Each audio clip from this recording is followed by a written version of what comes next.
Do you remember your first game getting booed?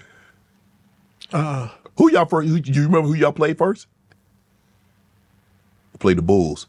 Bulls, and we played them in Cleveland. Y'all lost. And they booed me? Oh, I don't even remember. Did they boo me, man? Yeah, I don't remember. I mean, like I said, I got tough skin, so if I mess up, I mess up. Like, I deserve to get booed. I deserve to get criticized. Y'all lost 96-83. Okay.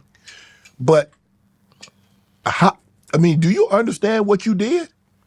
They fired the coach mid-season. Mm-hmm. You get that team, not only did you get them to the NBA Finals, you orchestrated the greatest comeback in finals history, down 3-1 to a guy he was the first guy to be a unanimous MVP, and 2 of the last 3 games were on the road.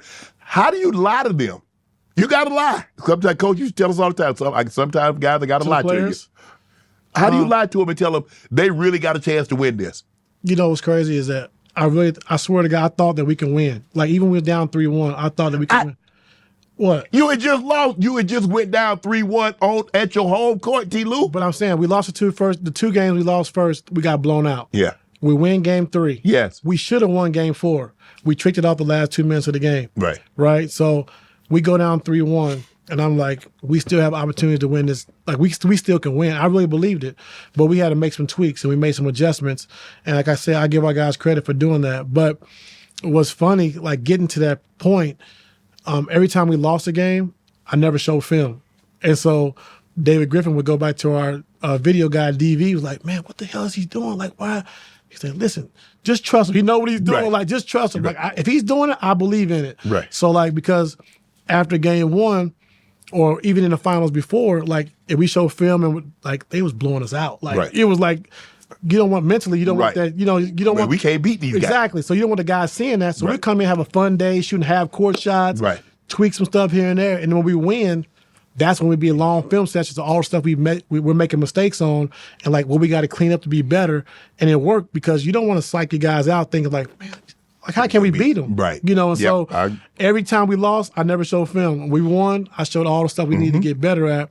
And we just had to make some tweaks defensively, and we made those tweaks. Like I said, I give JR, Shump, and all those guys credit for what we was able to do to change our strategy because if you play Golden State the way they play, their pace and how fast they play, you don't know until you're in it. Right. You can't go to practice and work on stuff. You can't replicate that. Can't do it. You know, and so I saw that when you switching everything, they're going to pick you apart. Right. Like Draymond with his passing, Steph and Clay with their movement, like you just can't switch everything. And so after game 4, I was like, listen, when Steph and Clay come together, splits and all that, we switching it. Anybody else, you stand locked in. So it won't be no confusion. If we make a mistake, we're going to make a mistake on, the other guys. Yeah. We ain't going to make a mistake on these guys. And so it worked. Like JR and Shump locked in Steph and Clay.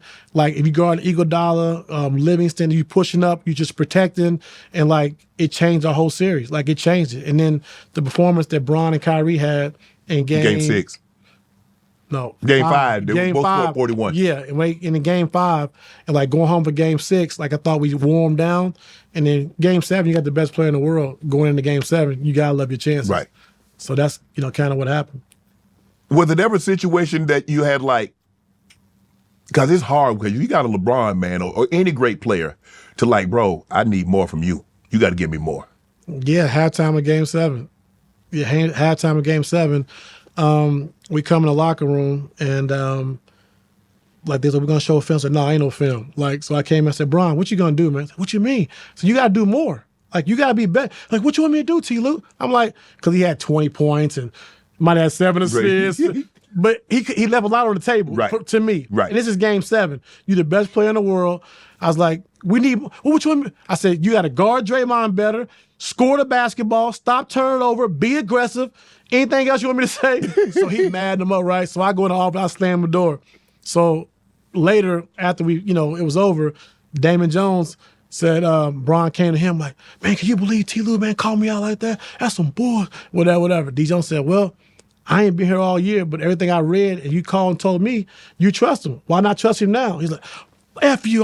So he go to James Jones. James Jones, can you believe T. Lue? Man, I can't believe it. James Jones said, did he lie? So then Bron snatches Steph out of the locker, storm out.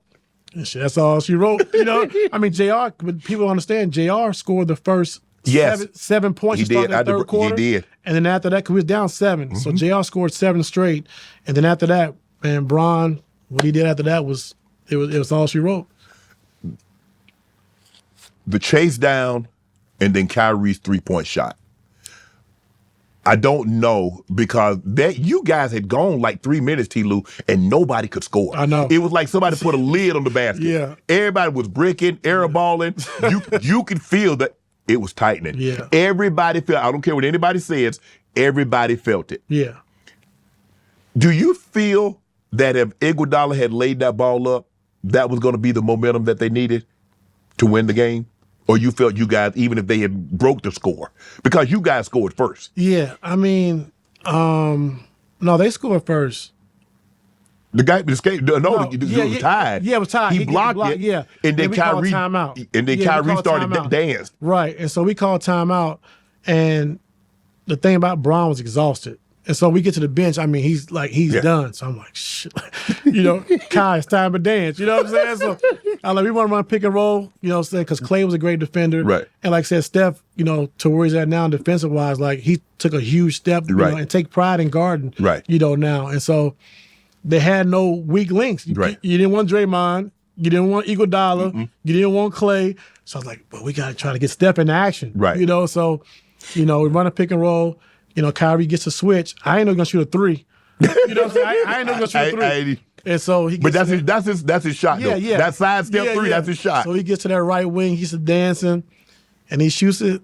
And like, man, like from that point on, I just blacked out. Like, I'm saying? Like once he made that shot, I like blacked out. Like I remember K-Love, like, you know, guarded Steph. Yeah. Sitting in the chair on Steph. Yeah, guarded Steph.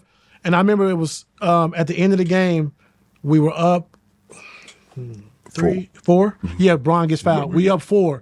And it was 2 things that we worked on. They ran 2 need 3 plays for shots. Right. And so the whole series, before we got to the series, leading up to it, and the series, I was like, listen, we're gonna work on these ATOs, but on their need 3 plays, guys are gonna be in different positions. So every day we worked on their need 3 plays. I said, it's gonna come a time we're gonna need it. So like Kyrie, man, we doing this again. Like, because all the games were blowouts. Right. There wasn't no close games till game 7. Right. And so we never had to use it. And so we worked on it every day on this play. Kyrie, you guarding this guy. Tristan, you guarding this guy. Bron, you here. On this play, when they do it, now you guarding over here. Like, so we had guys in different spots. Right. So when Draymond goes to take the ball out of bounds, you see him, he's like, man, what the? Like, because the matchup was crazy, but we knew how we wanted to switch. Right. We got a deflection. So the ball goes out of bounds. So they call the second play they run ATO-wise for need 3, and guys go to different matchups. And Draymond's like, man, what the? Like, it messed them. So then we win the game. So the next day, I was like, see, that's why I've been working. He said, man, you was right. And like we worked on it for 8 days before the series started. Right. And then every day we worked on a need 3, and they talk trash to me. Man, we ain't gonna never use this. This is stupid. And then end of the game, we needed it. How are you able to earn the players' trust in Cleveland so quickly? I would say being around the players I coach and play with. I think that's one. I think winning, I think was something. And then I think just having a relationship with Bron. Like I think having a relationship with Bron really set the tone for everybody else. And I had a relationship with JR, you know, when he first came in the league. You know, he used to come work out with us in Vegas. And so I knew JR. But the other guys I didn't know, like you said. But having Bron's respect and having a friendship with Bron, that really helped me earn the respect of everybody else in the locker room. You're the first coach in NBA history to win his first 10 postseason games. Did you know that? Yeah. I don't think they're gonna be broken. Somebody almost broke it recently. They did? Almost. Yeah, when you good, they got to start over again. Somebody almost broke it first year. I can't remember who it was. Was it? Let me see. Was it Missoula? Did they go? Yeah, you might be right. Yeah, I think he broke it. A guy closer, tied or something. I don't know. I mean, it was right there. I know that happened. I read the story that you're want to join Club Shay Shay? Become an official member by hitting that subscribe button, where you never know who's going to be joining us for drinks and conversation. Don't be late to the party because you know we like to do something before 2 something.